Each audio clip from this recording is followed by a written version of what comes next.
Should I, 22F, interfere in my boyfriend's, 29M, toxic parenting style with his 8-year-old boy? Hi Reddit, I'm currently struggling to determine whether or not I should interfere in my boyfriend's parenting style and the way he's raising his son, and how I would go about that. First, I just wanna say that my boyfriend hasn't been anything but terrific towards me, very understanding of some issues I had with my ex in the beginning of our relationship, and is seriously one of the best men, if not the best man I've ever met. He's kind, sweet and very empathetic and understanding. I had genuinely thought that I've found a perfect man.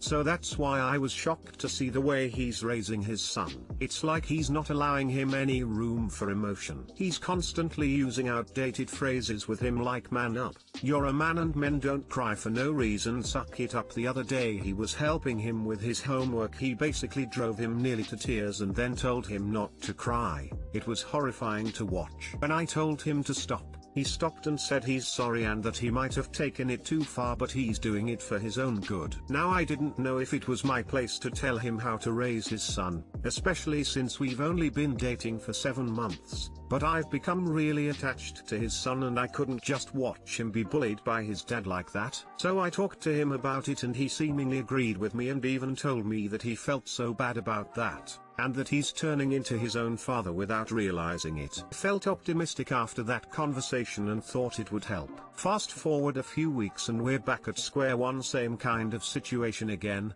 not letting his son cry, and constantly putting a lot of pressure on him even though he's just an 8-year-old. I warned him about it again, but this time he defended his actions and said that's the way I was raised and I want him to be like me. I'm very worried about him, but I don't know what to do. The whole situation is very weird. My boyfriend has never really shown any signs of toxic masculinity. In fact, all of his opinions are very feminist. That's why it's shocking to me to see him raise his son in such an old-fashioned, outdated way. Too long didn't read. My boyfriend is really strict towards his son and refuses to allow him to show any kind of emotions. I'm not sure if it's my place to interfere in the way he raises his son, but I'm also not sure if I can just let this go.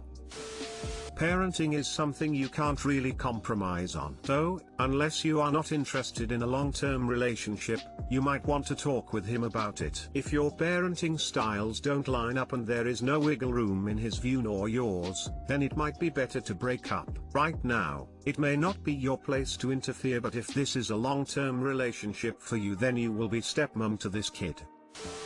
Realistically, he would need professional help to make such drastic changes in his worldview and behavior. I really hope he seeks help, because otherwise his son is absolutely going to continue to suffer. Even if he does change, he's already spent the most formative years of his son's life indoctrinating him with toxic masculinity. Actions speak louder than words. This guy is nearing 30 with a 22-year-old GF and 8-year-old son who he treats like shit in the name of being a man. This guy is not a prize.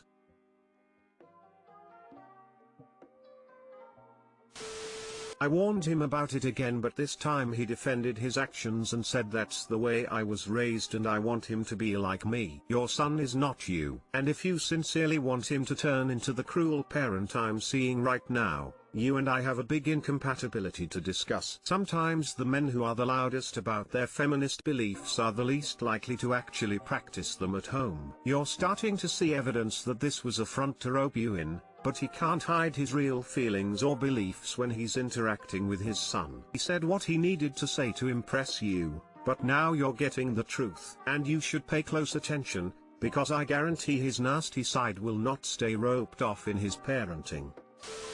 Only 7 months into the relationship, only 22 years old? Cut and run. You have a lot of experiences ahead of you. Men can fake that they are good guys for a while because they are attracted to you and want to fuck you and or want the emotional support from you, but if they are not actually good guys, it eventually comes out. When someone shows you who they are, believe them. This man is almost 30 years old. I'm sorry to say, but big changes happen between 22 and 30, and once you're past a certain age it becomes a lot more concrete who you are as a person. He needs therapy and a desire to change if he wants to change. This isn't your burden to bear as a young adult just starting out in life. You might need to consider therapy and self-reflection for yourself since you seem to continue picking men that are shitty to you. I had to learn this lesson myself.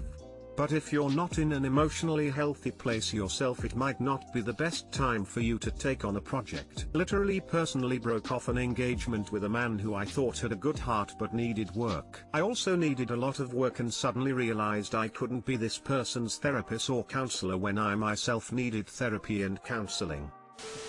My boyfriend is really strict towards his son and refuses to allow him to show any kind of emotions. That's his personality. You just haven't had it used towards you, yet. If you agree with his insensitive attitude, then keep quiet. If you think you saying anything will change him, you can try. But he's being cruel to an 8-year-old, and do you want to be with a cruel person? All of his opinions are very feminist. That's lip service. Actions speak louder than his opinions.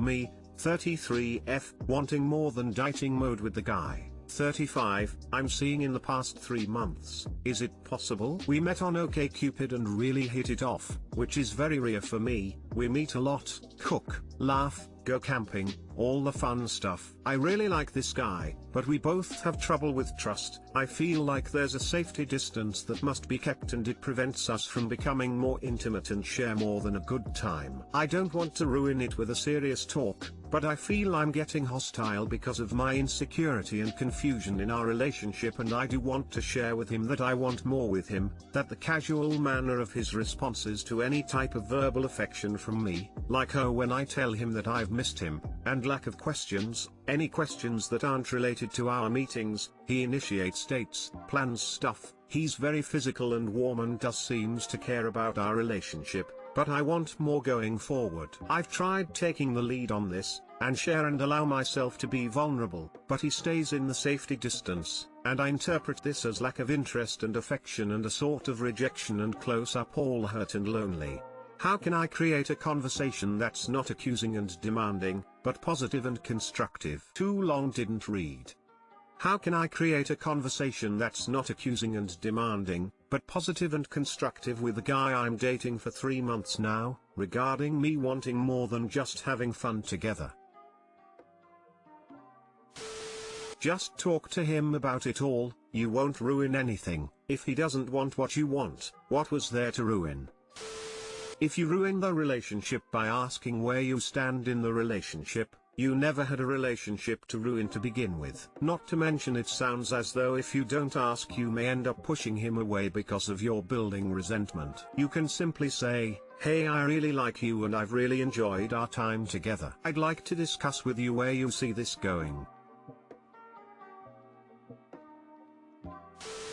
The thing is, you are not doing anything wrong here. You're just refusing to see the reality of the situation. You have put your needs out there. He has danced around them and given a lukewarm response. Do you really need more information here? You tell him you miss him and he replies oh. If he wants the same as you, then it's not going to be demanding or accusing if you ask for it. If your legitimate relationship needs are seen as demanding, then he doesn't want the same. Personally, I would not date someone that doesn't want the same and hope for things to change.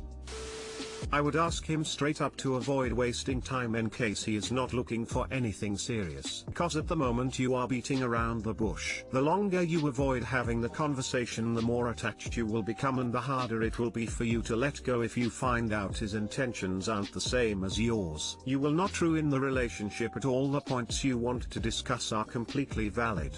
How he responds to it will also give you a better understanding of his character. He will either indicate he wants a relationship or he does not. It's up to you to decide how you want to proceed after that. I had this happen to me last week and I said something along the lines of hey, I wanted to ask, what are we? It's just that I'd like to know sooner rather than later what your intentions with me are so I know we're on the same page. He said he wanted to take things slow and see where it leads and I said me too. Good luck. Agreed. I think she thinks she's been letting her needs known, but most often people have no idea. She just needs to come out, sit him down and tell him point blank that she's interested in taking it further. If he's open to that, yay great. If he hesitates and isn't interested, she has her answer. These people are 35 years old, FFS.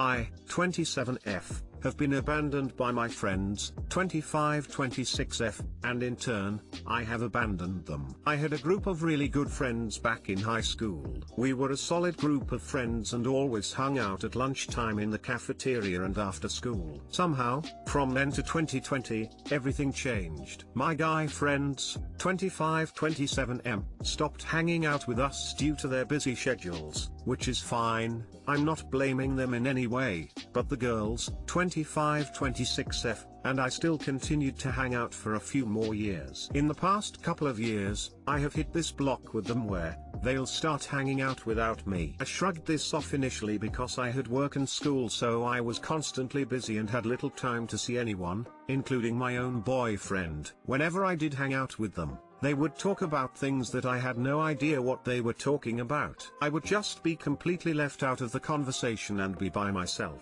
One memory that is vividly clear to me, and will always stick with me, is when I went to a restaurant near my old university to meet up with them. They came 30 to 45 minutes later than the actual time we agreed to meet. It was an annoying habit of theirs that they never wanted to kick. Throughout their dinner, I was sitting with them, but they never involved me in their conversation. I would just be there, not talking, and just completely silent. I once created a group chat on Facebook. They for some reason did not want to get WhatsApp or Telegram for no stupid reason, and I hate Messenger, and they kept making plans within that group chat without even including me in them, even though I was in that group chat, actively trying to talk to them. After weeks of contemplating, I deleted the group chat without really warning them. Now, with the pandemic going on, I have not received any messages from them at all. They tried inviting me to an escape room when the economy started to open back up, but I declined after reminding them that I am someone who is in the higher risk category of catching COVID,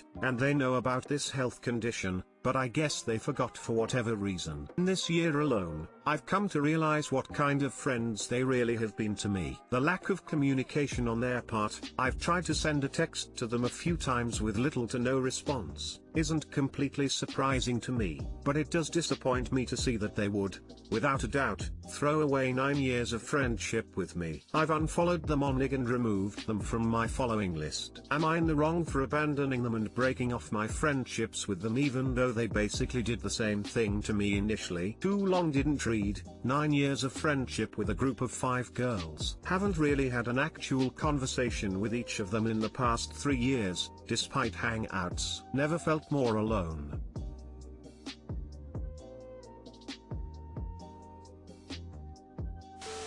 I think I've been in your situation, so I'll ask you one question. Are you or were you individually friend with one of those people, or all of them, or were you just part of the group without being personally involved in their individual life? I'm 27 meters, in a similar situation. People change over time and they lose interest. Sounds like they didn't take the friendship with you as meaningful as you did. What you need to realize though is that it bears no reflection on you or who you are as a person. Take the time now like you would if you were going through a breakup. Focus on you, work on things you want to work on. It's definitely hard to find new lasting friendships the older we get though lol. I don't think this is all uncommon as we age. Also, if you were busy for extended periods of time and declined hanging out with them, they probably got the feeling you weren't interested and they moved on. Later you try to recuperate the friendships, but you've lost a lot of shared experiences. You can't just bank on the past ones, you have to continually invest in your relationships. None of this is to say you or they did anything wrong. You have to focus your energy on the positive things and people in your life, so just move forward. Also, if you were busy for extended periods of time and declined hanging out with them, they probably got the feeling you weren't interested and they moved on. Later you try to recuperate the friendships, but you've lost a lot of shared experiences. This is something that stuck out to me too.